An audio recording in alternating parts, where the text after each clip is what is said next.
Kenapa bukan kemarin?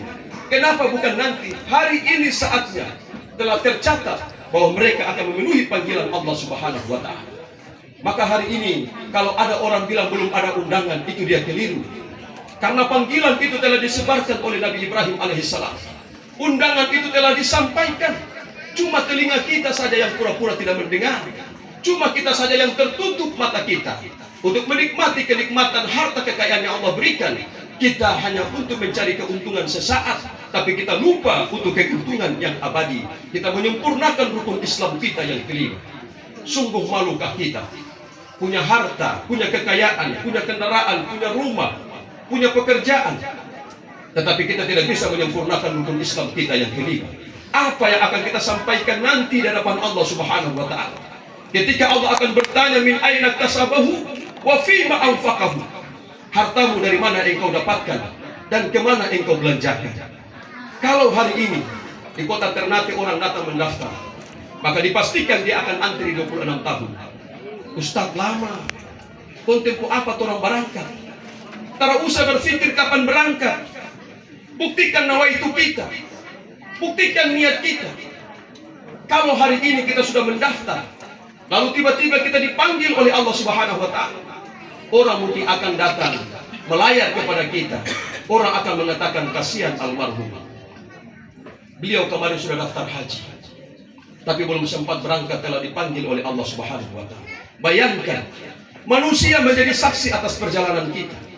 Kita belum sampai ke Baitullah, kita belum sampai ke kota Makkah, tapi manusia sudah menjadi saksi atas perjalanan kita. Dan mereka bersaksi di hadapan Allah, kasihan almarhum, dia sudah mendaftar haji, tapi dia belum sempat berangkat.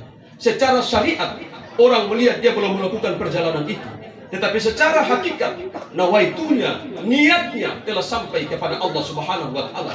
Dia sudah menyempurnakan rukun Islamnya yang kelima.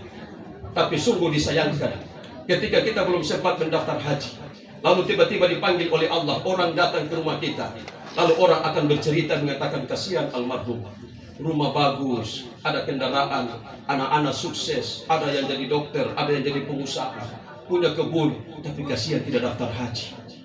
Bukankah ini sebuah pengingkaran kita di depan Allah? La in syakartum la azidannakum wa la in kafartum inna adzabi lasyadid. Apabila kita bersyukur akan nikmat Allah, salah satu syukur nikmat Allah adalah melaksanakan apa yang Allah perintahkan kepada kita. Makanya rukun Islam itu ada 5. Yang kelima itu sangat jelas. Man istata'a ilaihi sabila, bagi mereka yang mampu. Yang tidak mampu tidak ada kewajiban. Tapi kalau belum tidak mampu, kisah tadi seorang ibu yang tukang sapu rumput, 17 tahun menabung hanya untuk melakukan perjalanan ibadah haji. Ada satu orang dia datang pas saya di kantor, seorang jual-jual sayur di pasar. Tahun 2012 dia datang dibawa uang 1 kantong kresek. Dia bilang, Pak Ustadz saya mau daftar haji. Saya bilang, oh boleh ibu. Bagaimana? Bisa saya bantu? Iya, saya ada bawa uang. Saya kaget. Uang apa? Ternyata kas plastik itu dalamnya uang 1.000, uang 5.000. Dia belikan ada sebanyak 20 juta. Saya bilang, ibu uang ini tidak boleh daftar di kantor, uangnya daftar di bank. Boleh saya antar? Saya antar ibu itu sampai ke bank BNI. Saya antar sampai ke sana, beliau daftar haji. Pada saat itu yang teller dia lihat uang, dia tertawa. Dia bilang, ya Allah ibu luar biasa ini. Kenapa? Karena mesin tidak bisa hitung, karena uangnya sudah lama-lama. Jadi terpaksa hitungnya manual sampai 20 juta. Saya melihat di sini bahwa ada sebuah pelajaran. Sebagian orang yang tidak diberikan kemampuan oleh Allah, tapi punya cita-cita yang tinggi untuk menyempurnakan rukun Islamnya. Tapi sebagian orang yang Allah berikan kelebihan, tapi belum tersentuh untuk menyempurnakan rukun Islamnya. Itu kembali kepada kita. Tapi saya hanya ingin sampaikan bahwa panggilan itu telah ada. Di atas Jabal Qubais menjadi saksi panggilan Allah Subhanahu wa Ta'ala kepada kita. Karena itu Bapak dan Ibu jamaah sekalian, dari tempat ini saya mengajak kepada sekalian, marilah kita di tempat-tempat hajat seperti ini, setiap kali kita datang kita berdoa, ya Allah, mudah-mudahan saya menghadiri undangan seperti ini. Saya tidak tahu bagaimana caranya ya Allah, Engkau yang lebih tahu. Mudahkan segala urusanku ya Allah, luaskan rizkuku ya Allah, berikan cara yang termudah menurutmu ya Allah, yang terbaik bagiku, supaya sampai di tanah suci tempat yang Engkau janjikan. Sebuah keberkahan, Engkau janjikan sebuah keberkahan, Engkau janjikan sebuah pengampunan dosa atas segala dosa yang kami lakukan. Mudah-mudahan ini menjadi wasilah, sebuah semangat kita hadir di tempat-tempat haji seperti ini, insya Allah menguatkan niat kita untuk melakukan perjalanan ibadah haji. Bapak Ibu jamaah yang dirahmati Allah Subhanahu wa taala, sudah berapa kira-kira? Masih bisa lanjut? Boleh? Betul. Basumpah. Alhamdulillah kalau si basumpah boleh, berarti saya lanjut. Pokoknya saya bantah kalau saya lanjut saya mau dimana, kita lewat sedikit terpak. Tapi kalau sudah lewat sedikit kasih pehe Pak Imam. Insya Allah saya paham. Bapak Ibu jamaah yang dirahmati Allah Subhanahu wa taala. Tapi untuk orang tua saya, Pak Sujono dan Ibu Nur Samsiah, ketika akan melakukan tanya, ya Rasulullah, bukankah kami adalah saudara-saudara? Rasulullah mengatakan, tidak, kalian bukan saudara-saudaraku, kalian adalah sahabat-sahabat. Kalau begitu ya Rasulullah, siapakah saudara-saudaramu itu? Rasulullah mengatakan bahwa saudara-saudaraku itu adalah mereka yang hidup tidak sezaman dengan, mereka yang tidak pernah melihat wajah, mereka tidak pernah mendengar suaraku, tidak pernah berjuang bersama. Itulah saudara-saudaraku, kata Rasulullah. Siapakah mereka? Kita ini adalah umat Muhammad sallallahu alaihi wasallam. Tadi itu orang baca salawat sebelum acara dimulai. Pernahkah kita melihat wajah Rasulullah? Pernahkah kita berhadapan dengan beliau? Pernahkah kita mendengar suara beliau? Tidak. Tapi kenapa ketika dibacakan salawat tadi ada getaran hati kita, bahkan air mata ingin menetes? Kenapa? Karena kerinduan kita kepada Rasulullah. Makanya orang yang melakukan perjalanan ibadah haji dan umrah, ketika mereka sampai di Madinah, mereka membaca Al-Quran. Tidakkah mereka sadar Rasulullah sendiri yang menjadi pembimbing mereka ketika membaca Al-Quran? Tidakkah mereka bangga ketika membaca Al-Quran? Rasulullah sendiri yang mendengarkan lantunan ayat suci yang dibacakan oleh mereka. Tidakkah mereka sadar ketika mereka berdiri mengangkat tangan takbiratul ihram, Rasulullah sementara duduk memandang mereka dan membanggakan di hadapan para sahabat. Inilah kecintaan umatku yang tidak pernah melihat wajahku, yang tidak pernah hadir bersama. Tapi mereka datang ke tempat ini meninggalkan anak istri tercinta, meninggalkan harta, meninggalkan keluarga, meninggalkan rumahnya, meninggalkan apapun yang mereka miliki karena kecintaannya kepadaku dan kepada Allah Subhanahu wa taala. Ini kemuliaan yang Allah berikan Pak Sujono dan Ibu. Ini sebuah rahmat. Syukuri rahmat ini karena tidak semua orang diberikan. Maka jagalah sholat kita. Selama berada di sana, kalau boleh sholat berjamaah, arba'in tetap kita jaga. Pak Sujono dan Ibu, saya ingatkan, orang sering bilang kalau mau arba'in di Masjid Nabawi, arba'in di Ternate dulu. Apa maksudnya Ustaz? Arba'in kan ada di sana, kenapa arba'in di Ternate? Pak Sujono dan Ibu coba mulai besok 8 hari ke depan, orang azan Allahu Akbar, Allahu Akbar, adzan zuhur, pergi di masjid berjamaah. Pulang lagi Allahu Akbar, Allahu Akbar, pergi lagi di masjid berjamaah asar. Duhur, asar, maghrib, subuh. Duhur, asar, maghrib, isya, subuh. Tiap hari melakukan di masjid berjamaah. 8 hari tanpa putus-putus. Ibarat kita melakukan sholat arba'in berjamaah di sini, insya Allah Pak Sujono dan Ibu, sampai di Madinah tidak akan merasa keberatan karena sudah lolos di sini, sudah coba, ternyata bisa. Di sana juga insya Allah bisa. Apalagi di sana ada orang panggil pergi koro, di sana ada orang pergi lilian. Di sana itu cuma ibadah, ibadah, ibadah dan ibadah. Maka tidak ada alasan kita untuk tidak memenuhi panggilan Allah Subhanahu wa taala. Ini salat yang pertama. Yang kedua, di depan Baitullah ada pintu Baitullah dan ada Hajarul Aswad.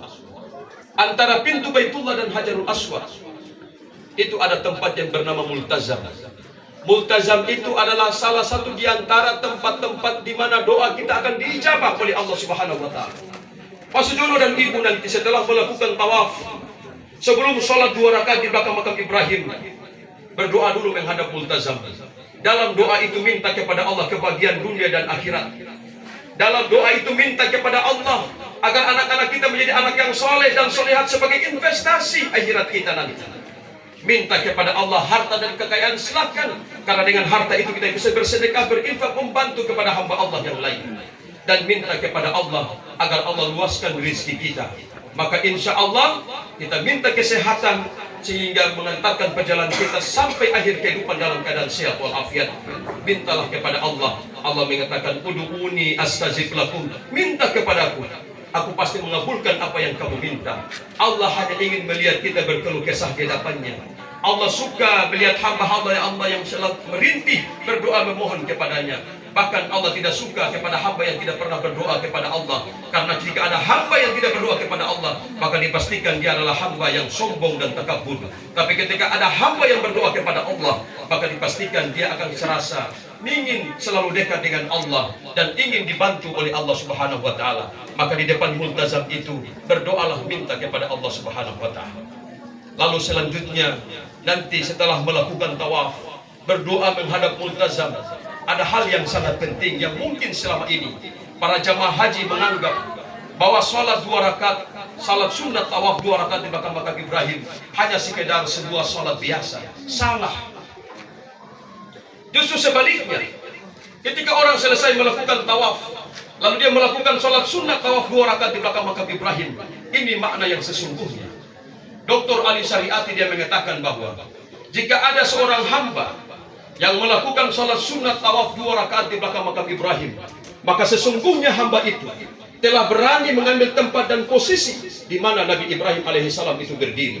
Kalau seorang hamba sudah berani mengambil tempat itu, maka hamba itu harus bisa bersikap, berperilaku sebagaimana sikap dan perilaku Nabi Ibrahim alaihissalam. Dalam apa? Dalam cinta, dalam ketaatan, dalam keikhlasan, dan dalam keimanan kepada Allah Subhanahu wa taala. Kita kenal Nabi Ibrahim alaihissalam. Bagaimana dijelaskan satu saat Nabi Ibrahim alaihissalam sekian puluh tahun berumah tangga bersama istrinya.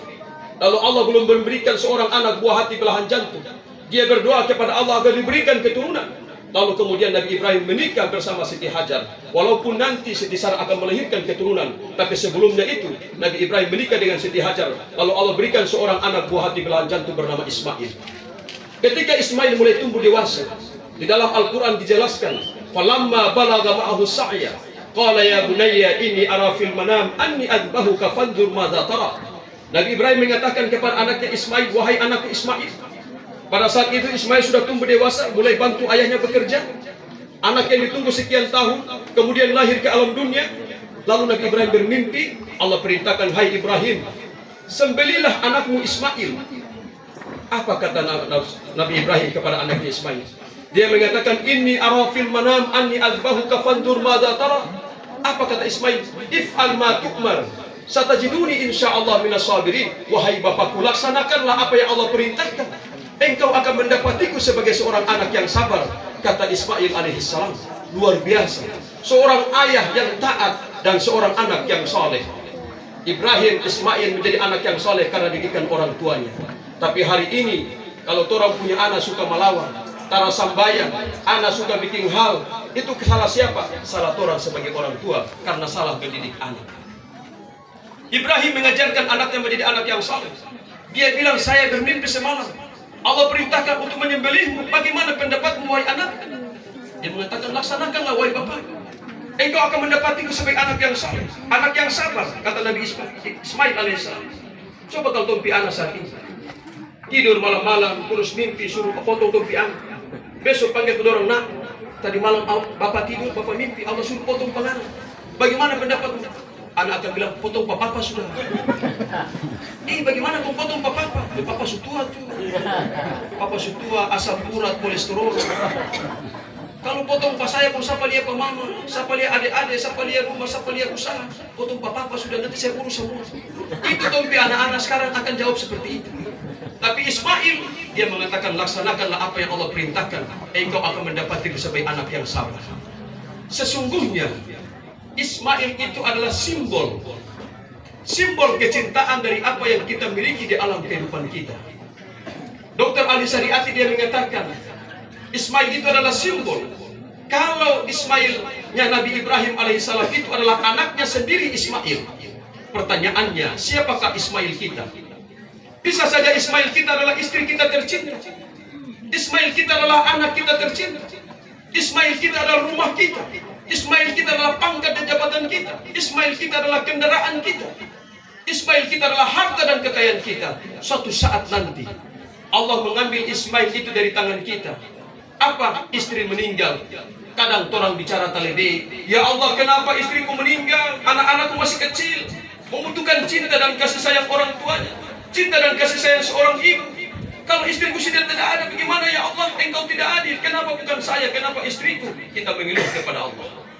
Kita tidak ikhlas. Ketika suami kita meninggal, ya Allah, kenapa suamiku meninggal? Dia adalah tulang punggung keluarga yang memberikan nafkah kepada kita. Siapa yang akan beri nafkah ya Allah ketika dia telah kembali ke hadirat-Mu ya Allah? Engkau tidak adil ya Allah. Kita salahkan Allah. Ketika anak kita meninggal, ya Allah, kenapa dia harus meninggal? Kenapa tidak ambil saya? Dia adalah penerus dalam keturunanku ya Allah. Engkau tidak adil ya Allah. Kita salahkan Allah. Ketika rumah kita terbakar, ketika rumah kita dicuri, kita salahkan ya Allah. Kenapa saya setiap hari saya sujud dan ruku, tapi kenapa saya menerima cobaan seperti ini ya Allah? Kita salahkan Allah. Kalau kita masih bersikap seperti itu, maka kita belum bisa menjadi Ibrahim dalam Ismail. Ibrahim, Ismail adalah simbol kecintaan dari apa yang kita miliki. Maka ketika seorang jamaah haji sudah berani melakukan salat sunat tawaf 2 rakaat di belakang makam Ibrahim, maka sesungguhnya dia sudah berani mengambil tempat dan posisi di mana Nabi Ibrahim alaihissalam itu berdiri. Karena itu dia harus bisa bersikap, berperilaku sebagaimana sikap dan perilaku Nabi Ibrahim alaihissalam. Dalam apa? Dalam cinta, dalam ketaatan, dalam keikhlasan kepada Allah, sebagaimana cinta dan keikhlasannya Nabi Ibrahim alaihissalam. Karena itulah Nabi Ibrahim dikenal dengan nama Khalilullah, kekasih Allah. Dia lebih mencintai Allah daripada istrinya. Dia lebih mencintai Allah daripada anaknya. Bahkan dia lebih mencintai Allah dari pangkat dan jabatannya. Karena semuanya diserahkan kepada Allah. Karena itu, Pak Sujono dan Ibu, kita berangkat melakukan ibadah haji ini. Ada kata yang kita keluarkan. Labbaik, Allahumma labbaik. Aku penuhi panggilanmu ya Allah. Kita lakukan ini nawaitunya karena Allah, bukan karena siapa-siapa. Perjalanan kita, mulai kanak-kanak sampai dewasa, hadirkan wajah orang tua kita, bapak kita, yang sudah peras keringat banting tulang yang dulu kuat dan kekar. Hari ini mungkin sudah tiada. Hari ini mungkin sudah tua, sudah memutih, pandangannya kabur, kulitnya keriput. Itu sosok yang paling berjasa dalam kehidupan kita, yang setiap hari peras keringat banting tulang untuk kesuksesan kita. Hadirkan wajah kedua orang tua kita, ibu kita, yang membesarkan kita dengan penuh cinta dan kasih sayang, yang tidak pernah mengenal lelah dalam kehidupannya, yang mungkin hari ini sudah tua, rambut sudah beruban, mungkin sudah tidak bisa jalan, hanya bisa makan kita layani.